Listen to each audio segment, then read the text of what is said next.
Hey, welcome back to My Mythical Meta, your gaming podcast that's actually your friendship podcast. The entire gang is here. Benjamin is here. Hello. Randy is here. How's it going? Derek is here. I put my hand up. He switched it up on me. And we have got an exciting special guest here today, our number one patron, David. It's David. Hello.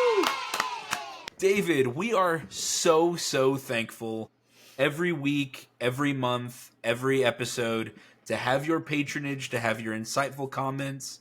We have met you before at cons. Your enthusiasm is a reason that we pod, and we are just so thankful to have you here. I reached out to David because I wanted to force Derek, Randy, and Benjamin to talk Yu-Gi-Oh with me. You don't have to force me. Not going to work. This is the wrong way to do it. I spent about 6 months playing Yu-Gi-Oh! Master Duel almost exactly a year ago. From, like, its release, like, almost literally week 1. And then I played for...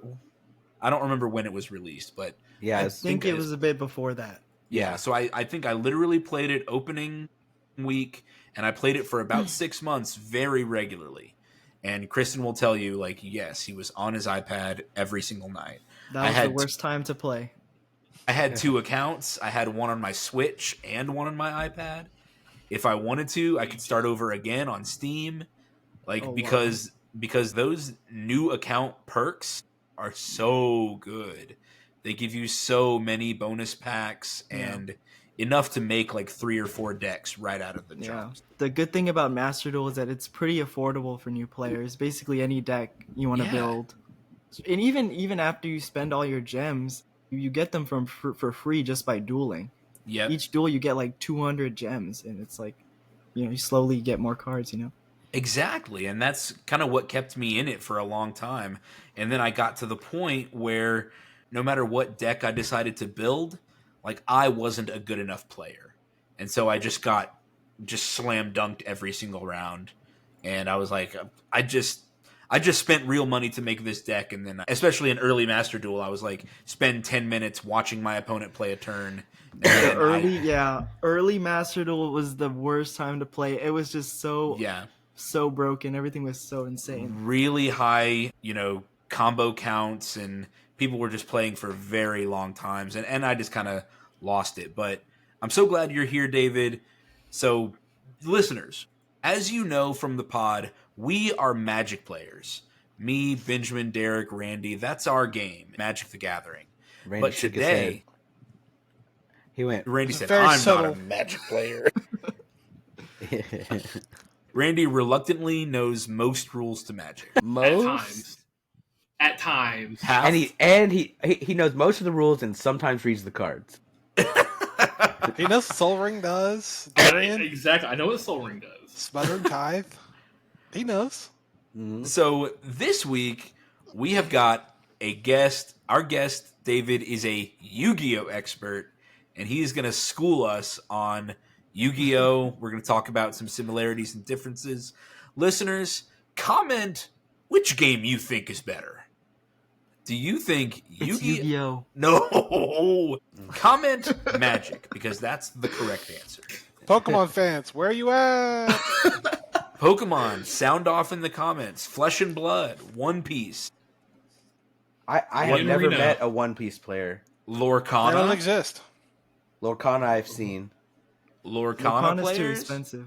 What's that one that, like, Vice Schwartz? Digimon, of course. I tried getting into Vice Vice Schwartz, yeah.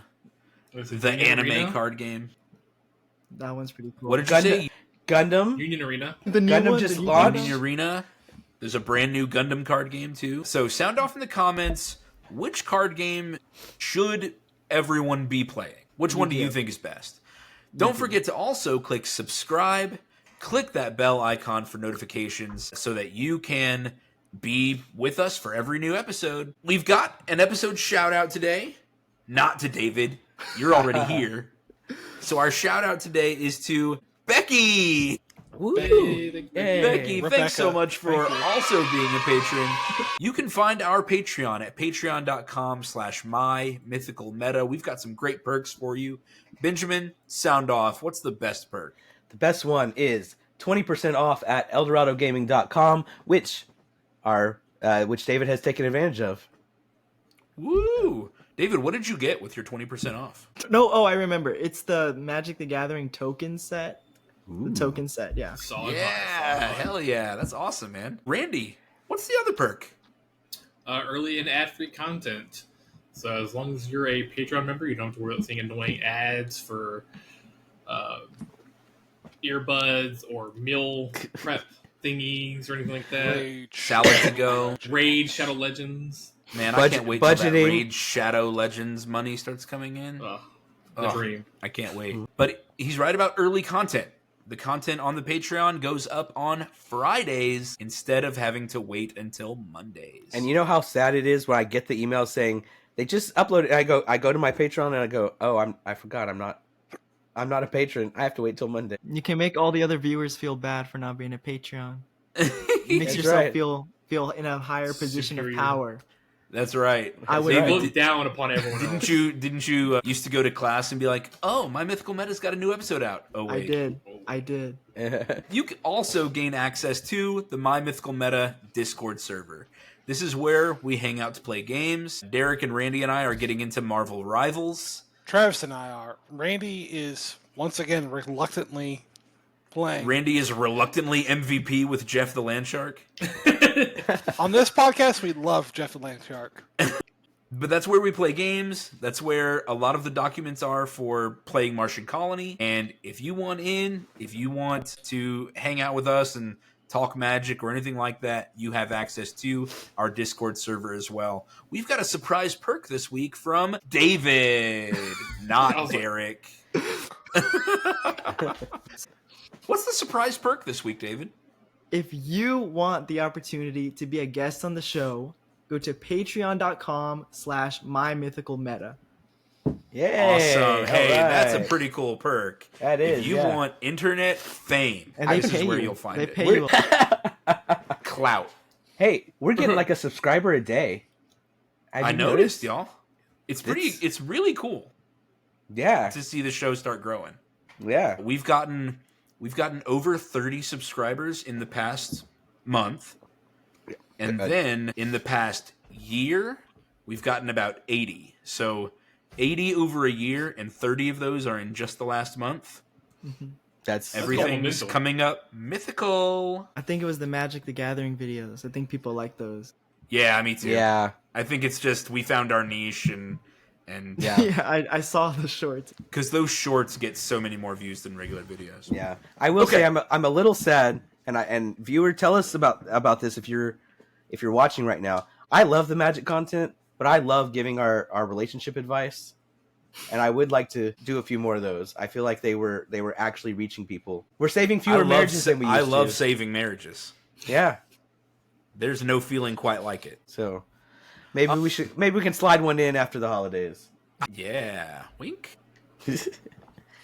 Our monologue episode is our Oh, yeah, best that- performing episode ever. Oh, good. A That's news a good from one. the Warfront episode. That was a The good one good without episode. Derek. I'm kidding. Oh, I'm man. kidding. Oh. I'm kidding. Randy, that was I'd hate to savage. fall on this knife for you guys, but if that's what y'all think, God, I guess I No. can catch y'all afterwards. No, that is not. I did not say that. I'm Randy being held against my will, listener. All right. Social media coordinates out of the way. David, we're so glad that you're here. And I'm excited to hear some of your thoughts about Magic. And then we'll share some of our thoughts about Yu-Gi-Oh! And then, listener, David has got a bit of a quiz for us. He's going to show us some Yu-Gi-Oh! Cards. And we have to figure out if those cards are meta or not, based on what we know about the game, what we know about the popularity of the characters from the show, because that's what some of us grew up with, and surely they would make characters from the show staples of the game, right? Surely.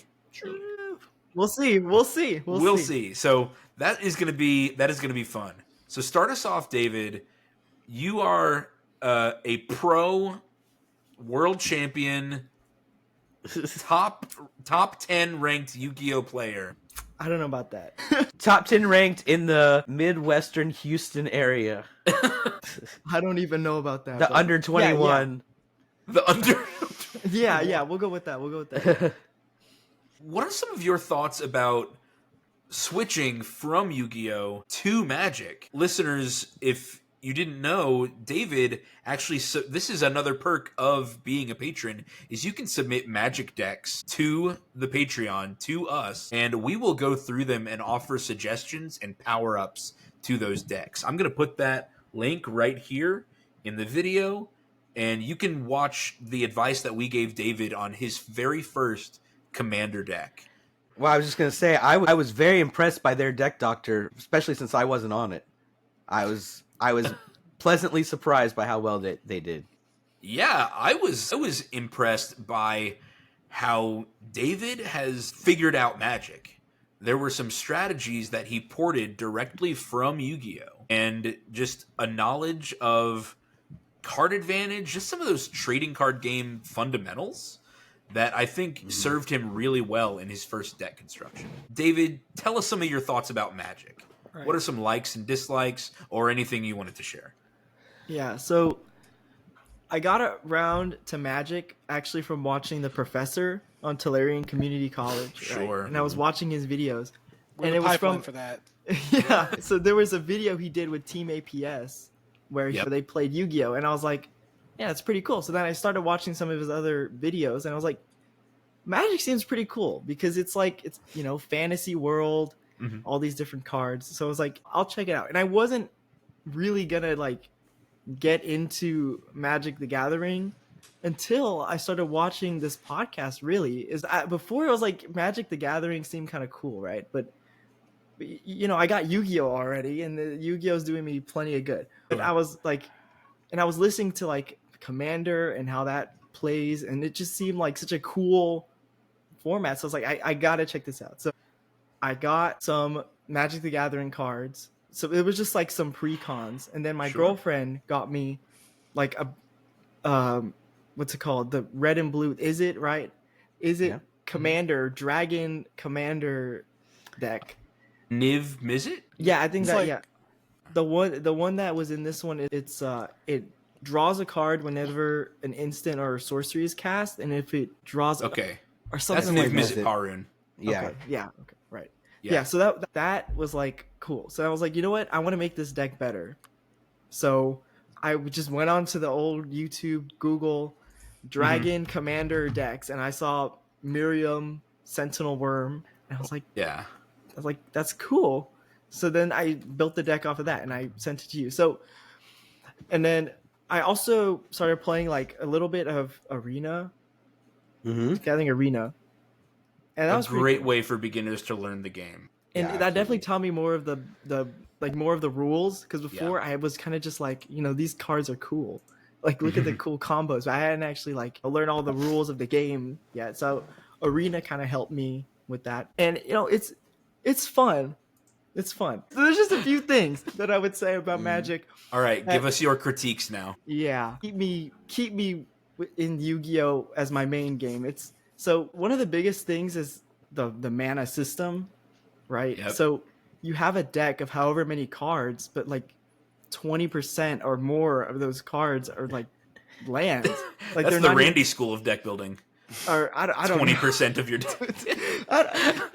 30, whatever your deck is, it's land cards, right? And it's why should I have to put cards that basically just say no? Why should I not be able to play the cards in my deck?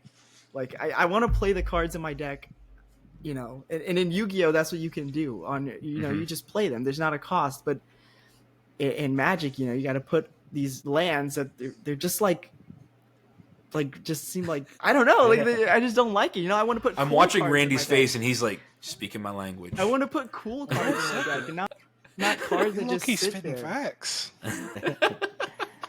And that's what Yu-Gi-Oh gives you. It's just you're not restricted by any particular thing. You can just play what you want. And then the colors. So Yu-Gi-Oh has colors, but they're called attributes, right? And they generally don't matter when you're building a deck, because in Magic, if you don't have the right colored land, you can't play certain cards. In Yu-Gi-Oh, you can play whatever card from whatever attribute you want in your deck, and because there's not a mana system, you can play it for free, basically, regardless. So Yeah. that sort of like, you're only restricted to these types of cards, and that wouldn't even be that bad, but it's like the fact that each color does its own thing. You can't like, and you can combine them, right? But it's like, what if I want to do everything in my deck, you know? What if I want to add a little bit of everything? And it was also just kind of slow. Like the gameplay was just kind of slow, you know? Okay. You know, I like combos, you know? I like being able to utilize all the cards. Like, here's the end board I want, and I'm going to get to this end board the most efficient way possible. And Magic is more like, let's just see where the draw takes me, you know? Like, I have 100 different cards in my deck. I don't really know, like, I don't have a particular... In Commander in particular. Yeah, for Commander in particular. It's different. I know it's different for Standard. Like, Standard seems pretty consistent. The deck seemed pretty consistent, and that's pretty cool. But, I mean, even then, it still is kind of slow, you know? In my opinion. Like, a sounds game like that you wanna takes play 4 turns, CEDA. way too slow. well, it's true, because in Yu-Gi-Oh, you both get your boards up immediately, and then once the real game starts, once both of you have established your board, and now you're navigating a very complex set of interactions between these boards that you've built up over these Because you're trying combos. to like out negate or out card advantage or out destroy your opponent. Exactly, out card advantage. Basically, you're like, here's all the cards I have on my board and my end board. Now let's see how that compares to yours. Whereas Magic is more like, let me start setting up and you start setting up, and then we'll, you know, kind of interact. But like in Yu-Gi-Oh, it's like we both have our established boards by the second turn, and then we just go at it like crazy for the rest of the game. And so it ends quicker, but it's like, I don't know, that kind of gameplay just intrigues me more, you know? And it just seemed a little too slow for me, you know? But it's still a fun game. Like, I still would recommend it to Yu-Gi-Oh players who are kind of like, don't really like how fast-paced the Yu-Gi-Oh game is, who maybe they don't actually like... Folks. They don't like, the people who grew up The Yugi Boomers. The Yugi Boomers, yes, exactly. Yeah. Who are like, well, I want to play my Dark Magician deck, and I remember back in the day when we only played one monster per turn or whatever. Exactly. I want my La Jin, the Genie of the Lamp, Mystical beatdown Genie of the deck, Lamp, or which was Battle meta. Ox. Which used to be meta, actually, before I was born. Yeah, Hearing exactly. the back in my day being tossed at us our age is like, we're Maybe there. that was the meta of these people, yeah. But if that Of these ancient relics. yes, if that kind of like slowly build up, like to see where the draw takes you and slowly build up, like you have a win condition still, but it's not like, let me get my win condition on turn 1 and then try to fight. Like if that Magic might be the game for you, you know, because also Magic just has so many, like the card design in Magic. I wish we had that card design in Yu-Gi-Oh, because each, you know, Yu-Gi-Oh is very based on archetypes. Right. So you'll have the Blue Eyes archetype, the Dark Magician archetype, and those cards only really work between themselves.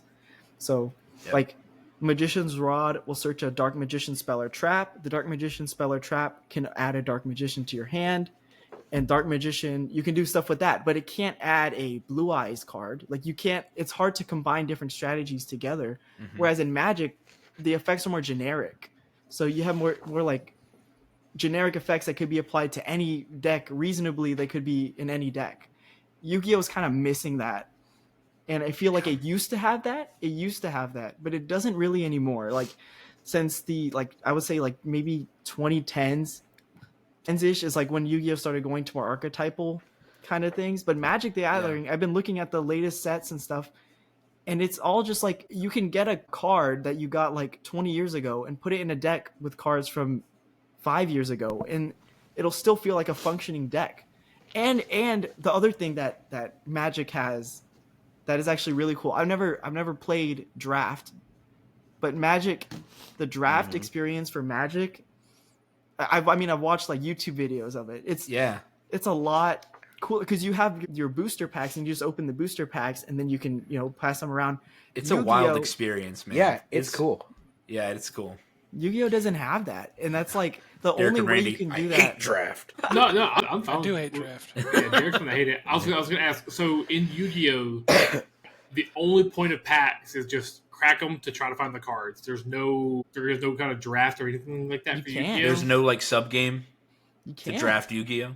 Wow. because so here's the thing, Because they're it's called archetype cards. right? Mhm. You if you get a pack, the archetype cards will only work with other archetype cards. So you can't be like, I want to make a red green deck. It's like, no, I have to make a blue eyes deck, and if I don't get the right cards, my deck doesn't work. Yeah. And it's like, Yeah, if somebody hate drafts your it's cards, like I can't make you're a done. Blue Eyes deck and throw Cosmos cards in it. Like, Right? that's exactly. not. It's not going to make any Yeah. sense. Exactly. You couldn't. Okay. Yeah. Because the play styles are completely different. They don't interact with each other at all. Like they have no synergy. There's not like a generic. They're not as generic cards, you know. So especially in the latest Yu-Gi-Oh packs, it's literally just like, here are a bunch of archetypes shoved in a pack, maybe one or two generic cards here and there. And then the other issue with draft is that sometimes they'll put support for older archetypes and later archetypes in later packs, right? Mm-hmm. If you don't have those old cards from previous sets, the new support cards don't do anything for you because you don't have the cards that they're supposed to support. So you can't really draft in Yu-Gi-Oh unless you do a cube draft where you select, you know, Okay. select a Yeah, certain that makes card. sense. I wonder if early Yu-Gi-Oh was draftable, and I was also thinking like maybe maybe Yu-Gi-Oh packs need to go towards more of the jumpstart kind of. I was going to Yeah. say go the design. path of Jumpstart so that somebody can just say, I want this archetype. Let me just buy the booster for it. Yeah. So they do have something like that called the deck building pack. They call them deck builder packs. So each deck building set has 3 archetypes, and the only archetypal cards you'll get are for those 3 archetypes. It's just the issue with those is that the pull rates are so bad. So Yeah. pull rates are so bad. You for the won't be cards able to you- get those super rares or ultra rares yes, that you especially need the for ultra the deck rares. to function, which are probably the tutors. Yeah, yes. So like for example, Amazing Defenders came out, I think last year. I don't know. It came out recently, and it had the Purely archetype, which is they're little cats, you know, and depending on, and they use little. Go on. They have their spell cards that are each like their different memories. So you have a sleepy memory spell card, and depending on what memory you give your little cats, they grow up and can summon into different types of cats. So if you use the pretty memory, it turns into the E Pearly Beauty card. And if you use the delicious memory, it turns into E Purely Plump. So, and they each have different effects. So it's a pretty cool. But the main card in that deck was Purely. I don't know how to say it. Purely, right? And it was an ultra rare in the pack, and it was $30, and you needed to run 3 of them because it was an ultra rare. It was extremely hard to get. The entire rest of the cards were extremely affordable, but I know at the time I wanted to build the deck, I could only get like 1 copy, and then they reprinted it later. Earlier this year, they reprinted it, but at that time, and it had a big meta like impact. But then when people weren't even really using it anymore, then they decided to reprint it, and it's like. So Yu-Gi-Oh doesn't really have that, you know, let me just get a pack and like build a deck off of that pack, because they used to have something called battle packs, which were literally just draft, but they stopped doing those for some reason. Not really sure why they stopped doing battle pack. It had like Slifer the Sky Dragon, Obelisk the Tormentor, all the anime cards, but then it also had newer cards, you know, to make it more modern, and it was a good draftable experience. And one of the rules they added to battle packs to make the cards have more synergy is that every monster was treated as all types of monsters. So I think you have like a keyword in Magic for that. It's like changeling or something. We do. That's right. So basically every monster had changeling. So that way they were be able to interact with them. Interact with So each for other. example, if you had reinforcement of the army, you could search out any creature. Yes, yeah. So reinforcement of the instead army, of just a warrior creature. Yeah, it can search a level 4 or lower warrior monster from your deck to your hand. But in this case, it'd be able to search a level 4 or lower fish, spellcaster, dragon, anything, just to make the cards work with each other better. Wow. Yeah. Yeah. Very interesting. That's something I definitely noticed while I was playing on Master Duel, because the packs you could buy with your gems were like, it's these two archetypes. And you can spend your gems on packs from these two archetypes. And so if you're like, all right, I want to build this deck, let me just dump a bunch of gems into that particular pull and hope I get my ultra rare from it. Stuff like that. Yeah, and Yeah. one of the issues with Master Duel is once you spend all your gems on a certain pack, those cards, because there's not really any synergy between different archetypes, you can't really, like, if you want to switch to a new deck, you can't really use any of those cards that you pulled. They're kind of just useless, and you have to decraft them, you know. That sucks. Yeah. Yeah, and that's something that I noticed, and one of the reasons that I kind of got out. The deck that I played in Yu-Gi-Oh! That was most consistent for me and the best, and this was the deck where I was most able to turn one, get my boss monster out and stuff, was Red Dragon Archfiend. That's a good one. Yeah, from Yu-Gi-Oh! 5Ds. That's a good one, yeah. It was a ton of fun. This creature, because there were like 6 different synchro versions of it and stuff like that.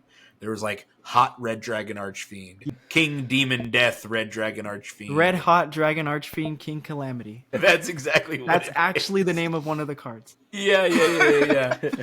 And If you like Red Dragon Archfiend, they actually had new support for it okay, last year. Yeah. you have my attention. So in order to get Red Dragon Archfiend, I had to have a set of like Resonator cards. Yep. And these Resonators were really good at fetching each other out.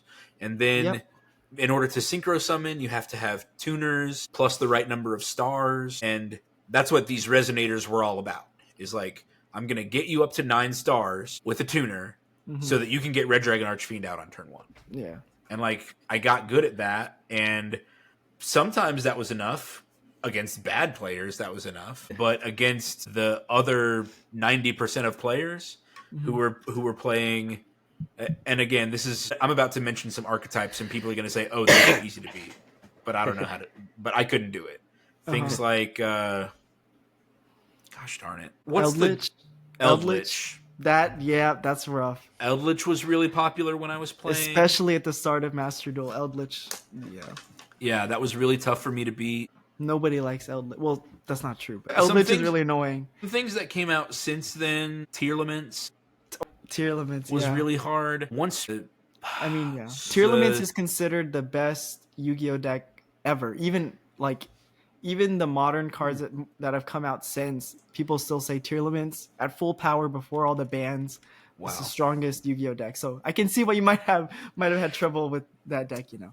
You see, and I'm over here like, I got a really cool big red hot cinnamon burn Archfiend dragon calamity heat death of the universe dragon. Yeah. and I was getting beat by, girls in flower dresses. And it didn't match what I wanted out of the game, I guess. Uh-huh. I don't know. But anyway, that's my experience. That's the anime way. Yeah. I think you started to talk about how you put all your stuff into that. Were you gonna say that then you couldn't switch? Yeah, that's what I meant. Is I made 4 decks, and I was a beginner in Yu-Gi-Oh, and so I didn't know which decks were meta or which decks were whatever. Gosh darn it! What's one of the other decks I made? I made an Xyz deck. Uh-huh. Galaxy Dragon? Is that something? Galaxy Eyes. Galaxy Eyes. Yeah. I made a Galaxy Eyes Dragon deck. That one also has new support. David, he's trying trying to bring get you me back in, y'all. He's trying to say, hey, all you need to do is spend a few more gems on those decks you already have. It's like, it has new support. It's still going to get its butt beat by a girl in a Yeah, Galaxy is not the best deck. magical girl outfit. Yeah, But magical girl outfit. But yeah, exactly what Benjamin said. Once I built 4 decks and didn't know that the decks I was building were any good or not. Oh, I played Time Lords. I had a lot of success with Time Lords he's like, at low. no. Now, see, in Magic, I built a Time Lord deck and it's good. Is that Doctor Who? Yeah. No. What were they Oh, called? okay. I genuinely don't know these cards. I think they're from an anime season I haven't watched. They are from They Oh, are they're from also from 5Ds. 5Ds. I haven't finished 5Ds. I have not gotten to that season yet, but they look cool. You played this? Yeah. He's like, this That's what I was- garbage. Yeah, they were called Time Lords. Raphion the Time Lord is one. They're 10-star monsters with 0 attack and 0 defense. And they force your opponent to do something before getting shuffled back into your deck. And a lot of them were just like straight burn. But they couldn't be destroyed by battle and stuff like that. He's like, no wonder you Wow. lost. But it was hilarious because people just wouldn't read the card, attack straight into him, and then lose 4,000 life points. Wow. You Reading guys is got a lot like of the text. bane of most Yu-Gi-Oh players. Yeah, I'm not gonna lie, I'm not gonna read these cards, but they have Well- a lot of text on them. The Yeah. more he talks, the Peachy on more the this Time sounds Lord like or Randy's game. I mean, the more he talks, the more I'm like, Randy might enjoy this. No. You had me a little bit, but then it was like, yeah, this is like, you want to combo off on the first turn so that you can continue to combo on the second turn. I'm like, combo, I can't. Combos are boring. No, see, I like the idea of building up and like racing to the end of the game. But Yeah. if there is no race, if you get to the finish line, if both players get to the finish line turn 1, I feel like I didn't have the satisfaction of a build up. Yeah. Like I need a little foreplay. So Magic is a race. Just gonna ignore that. Magic is a race where some people are sprinters and they peter out at the end. Some people are consistent and some people are slow and then they ramp up like a diesel engine, right? Yeah. And then it hit. Yu-Gi-Oh is like everybody sprints, but they don't want the other person to win. So when they get close to the end, they start grabbing each other, and then there's a fist fight at the finish line Yeah. to see who's gonna make it across. Pretty much. Yes. Yeah. Pretty much. So Yeah, that's exactly what it feels like. it's like bottle rockets. Yeah. Benjamin, what were some of your thoughts about Yu-Gi-Oh? In the time you played? I mean, obviously, I'm not nearly as experienced as the two of you, but whenever I play different kinds of games, I always try to think about what are the resources, because every game has some sort of resource that's you're going to strategically use to win the game at the end. And in Magic, it's mana and it's turns, the things that you can only do once a turn, like attack, land drop, draw, right? And then Untap. untap. That's a good Yeah. one. Yeah, and of course, Magic has been around so long, has printed so many cards that there's ways to cheat on all those. Get multiple attacks, multiple land drops, multiple draws, multiple untaps, whatever. But that's part of that strategy would be cheating your resource stuff, right? Yu-Gi-Oh, the resources seem to be cards, which is part of Magic's, but in Yu-Gi-Oh, it's like that's the main resource. Space on your board. And then there Yeah. are certain turn restricted actions, such as you can only summon once a turn. You can only. That's Is the it? only one. I thought there was something with traps and stuff. Traps, you can set as many as you want per turn, but you can only activate them the turn after Yeah. Oh, okay. at instant speed. Can you activate traps I play it and then immediately on my opponent's turn I can activate it? Yeah, as soon as Okay. after the next end phase, basically. So you can activate them on your opponent's turn if you set them on your turn. But there are also quick play spell cards, right? Yes, they do the same thing, but they can also be activated from your hand on your turn at instant speed. Can they be activated from my hand during my opponent's turn? No, they would have to be set. So they're sorcery Before. speed. Okay. So yeah, so on your turn, they're instant speed from your hand. On your opponent's turn, they have to be set, but they can also be activated at instant speed. So they're not Interesting. Okay. So if you don't set them, you can't play them exactly on your right. opponent's turn. Yeah. Exactly. Yes. Anyway, keep going, Benjamin. Yeah. So deck space. So I noticed like you have what is it? Your extra deck, right? Mm-hmm. I noticed that there were strategies I was playing. I think I obviously played like a Dark Magician deck, and there would be cards that in your special deck you're like, there's room for more stuff here. Obviously, this deck is tuned to go after these 3 cards, but it could have had these other cards there. But you only get 15, right, or however many, right? Yeah. And so it's like deciding your strategy like the space is the constraint, either on the board, in your special deck, or in your hand, and trying to decide how to use that. Not that this is about Pokemon, but in Pokemon, it's space on board. You get one attack per turn with one creature, Yep. right? And so then you have that spatial constraint, and you can play one energy per turn. So with Yu-Gi-Oh, I like the cards as resource. I think it does it better. That some of them try to use magic system like some other cards where you can turn a card into mana. I'm glad that Yu-Gi-Oh doesn't really do that the same way. It's more of a trade-off of, do I play this? Do I then sacrifice it to special summoned or whatever? There's all these. I found it to be very much a puzzle of, it did always That's the feel point like of you the were. anime. Yeah, I did Yeah. feel like it was always playing a combo deck. Even like Dark Magician was a control deck, I felt like.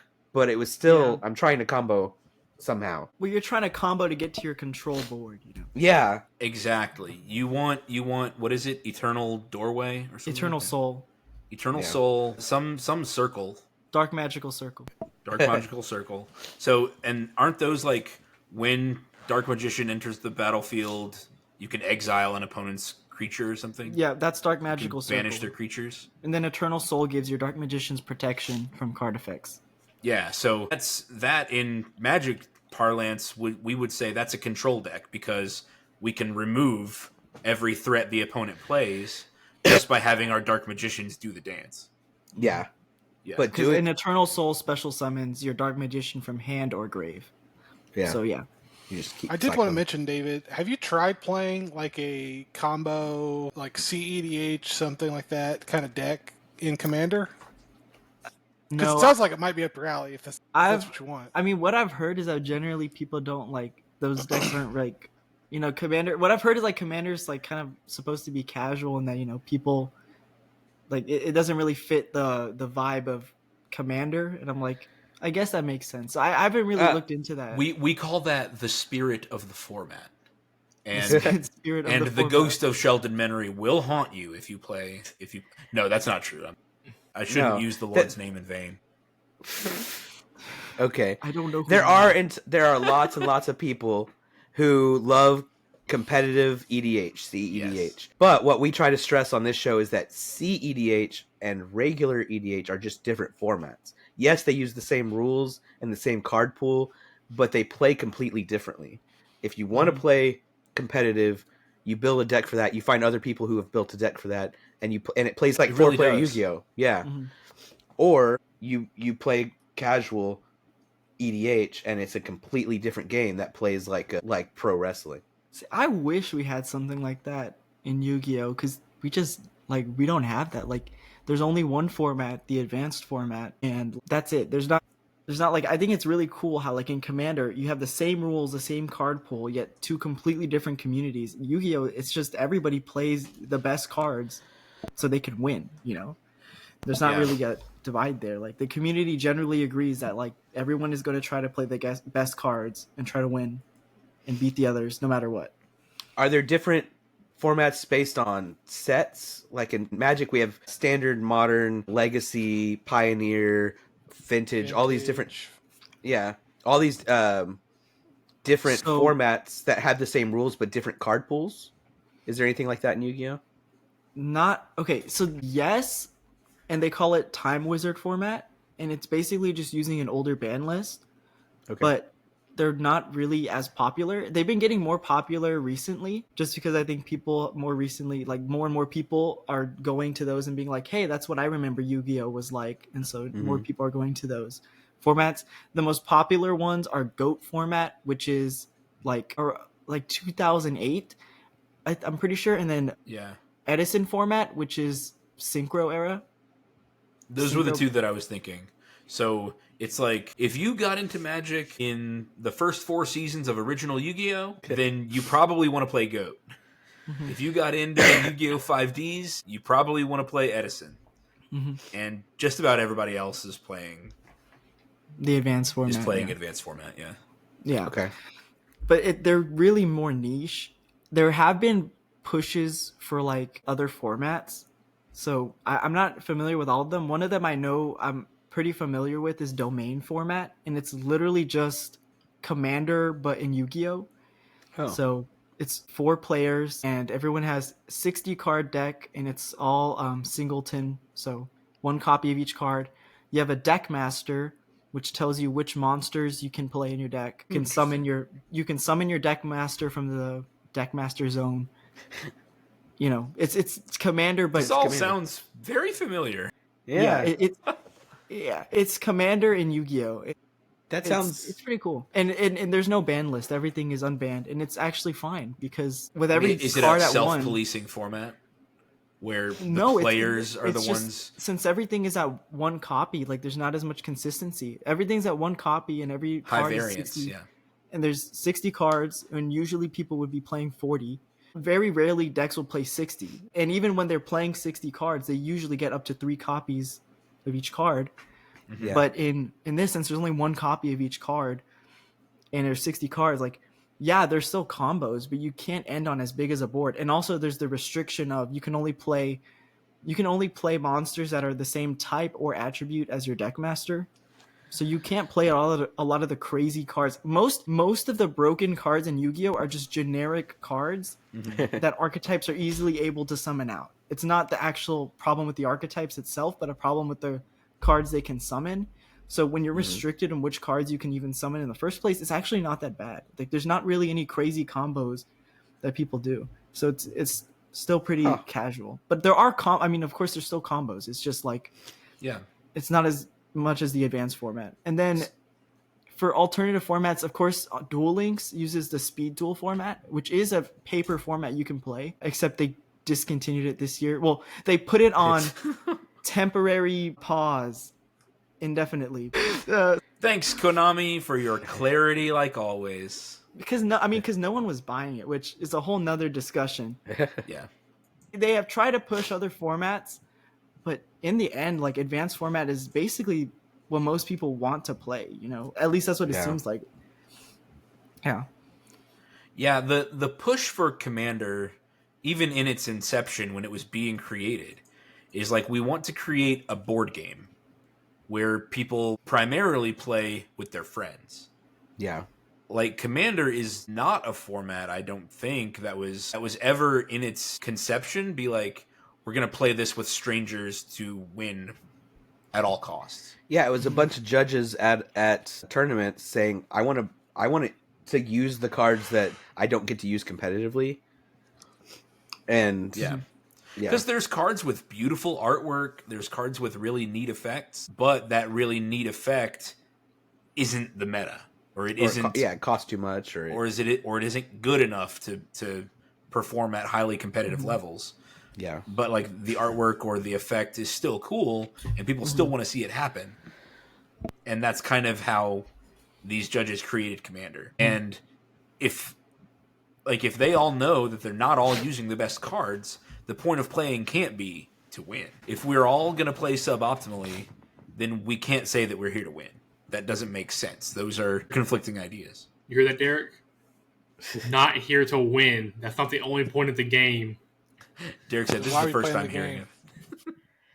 it. you try to Hear no win. evil, see no evil, speak no evil. I don't know what you're talking about, Randy. That's pretty interesting. Yeah, that's kind of how domain format started too. It's domain format is not an official format, so there's not any tournaments for it. Yeah. But like, yeah, it's just people are like, yeah, we want to. Well, play as soon casual as there are Yu-Gi-Oh. tournaments for it, it will be competitive again. Yes. Yeah. That's what maybe. caused CEDH. Yeah. Not that there's anything wrong with that. Yeah. That's my Seinfeld meme for the day. Right. Well, I Not think- that there's anything wrong with that. Domain format, I think it's pretty, like, I don't think it's ever going to get too crazy. Even like tier laments. Like, I've seen tier laments domain format decks, and they're all right. Like, they're not crazy. So I think it's a really good way to balance the game, so where people can still have fun, and they can also play whatever deck you want. Like you said, there are decks that will never see play ever. Even though they're really cool, they're really interesting, nobody will ever play them because they're bad. They're not good. Yeah. But when you... Like Red Dragon Archfiend. it's okay. Look, it's like it's not terrible. Like it's definitely never gonna like top a tournament nowadays. But it's like You could go to locals and you could probably win with that. I would think you just have to add some of them new cards. you Yeah, know? new support. Yeah, that's what I guess domain and I guess commander format lets you do is bring all those cards that would never see the light of day. Give them an opportunity to play. Yeah. Derek, Randy, do y'all have any questions for David about Yu-Gi-Oh before we move on to our next segment? I have a question about Magic. Okay. What have you found to be your favorite color so far? Derek's like, there is a right answer. I like red. It has dragons in it. I like dragon decks. In Yu-Gi-Oh, dragon decks are always my go-to. Yeah. So red, yeah. It feels so like. I will say this about Yu-Gi-Oh. I do love the artwork in Yu-Gi-Oh. It is cool. Depends. It's cool as hell. It depends It on the might artwork. be time to re-up your LASIK, dude. I think there's some that's really good, and some of it's like, this looks kind of old and weird. But Magic has some old, I don't care what they say, old, ugly Yeah, art. Magic absolutely has that same. Hideous. I actually like. I think the Magic art is a lot better in my opinion. Like, You think I so? do too. I don't like. I mean, this obviously, it's not cartoony, as like goofy-ass- cartoonish. yeah. They But both have their positive and negatives. yeah, But some Yu-Gi-Oh archetypes is literally just like underage girls, and that's the whole archetype. And I'm like, okay, I played Sky Striker. That's what I played. guys, that's a fun deck. That's actually a fun deck. Yeah, you mentioning the underage girl. That's what reminded me of. That's what reminded me of that archetype that I used to play. Anyway. Sky Striker. That's All right. Right here, officer. So, yeah. does This man does, right here, officer. Do Yu-Gi-Oh cards have an issue with all their foil cards curling up real bad, or do they have that pretty well? So when solved? it happens, but it's not like a big issue. If you're getting them on like TCG Player or something, like they tend to come sometimes a little warped, especially super rares and ultra rares, just because of how the foiling is done on those cards. But like it's not really that big of an issue. Magic is super bad about that. I think unless they're the Japanese printings. So I think Yeah, I feel like if they're I getting better. understood, yeah, I think the Japanese printings are like the ones that are like, wow, they stay flat. Japan most of the always time. prints stuff better. I don't know what Their machines they're foiling using. is just so nice. Same in Yu-Gi-Oh. The Japanese print quality is so much better. Everything looks so much Magic nicer. is starting to diversify on their foiling processes with like etched foils and I don't know what the one that came out. I think it was during Lord of the Rings. I don't remember what that official foiling was called, but I heard someone call it stretch mark foiling. I think I know what you're talking about. Kind of the Yeah. strips that are like waves. It's like kind that. of weird. Yeah, like The Is edge that, foil? is that no, surge? it's not edge foil. Surge It's, foiling? Oh yeah, I think it's Surge. I think it's surge foiling. I really liked the foiling during All Will Be One. That oil slick Yeah. foiling. That Yeah. one's cool. Yeah, I think it is the surge. Well, maybe It not. does look like Stretch stretch mark mark. foiling. It does look like stretch marks. For I surge don't foil. think it's.